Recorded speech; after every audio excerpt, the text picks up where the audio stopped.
nous, il y a des clusters de cancer pédiatrique, de malformations pédiatriques partout en France. Le plus connu pour les cancers, c'est Sainte-Pazanne. Alors, par rapport à Sainte-Pazanne, il y a eu des rapports qui sont sortis en 2015 de l'ANSES et un autre en 2020-21. En 2015, ce rapport, il disait comme ça que oui, il y a bien concomitance entre le cluster de cancer pédiatrique et un poste source Enedis, RTE de 400 000 volts et des éoliennes aussi. Et en 2020 ou 2021, nouveau rapport de l'ANSES, sous la pression de l'État et des lobbies, qui disait qu'il n'y avait aucun lien de causalité. Mais bon, mon expert que j'ai eu, moi, il a été faire des expertises là-bas, il sait ce qui se passe, il sait très bien qu'il y a un problème.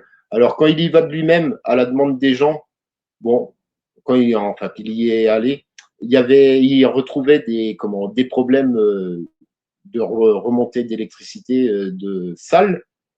Et par contre, le jour de l'expertise qu'il y a eu avec d'autres experts chez RTE, etc., ils ne trouvaient plus rien. Pourquoi? Comme ils ont fait chez moi, ils coupent, ils savent très bien ce qu'ils fassent, donc ils coupent le problème à la source, et comme ça, pendant l'expertise, ils ne trouvent rien. C'est exactement ce qui s'est passé chez moi. À chaque fois qu'ils ont fait des diagnostics chez moi en amiable, en parallèle de nos expertises à nous, c'est ce qu'ils ont fait. Comme ça, ils sont sûrs de rien trouver, ils savent très bien d'où vient le problème.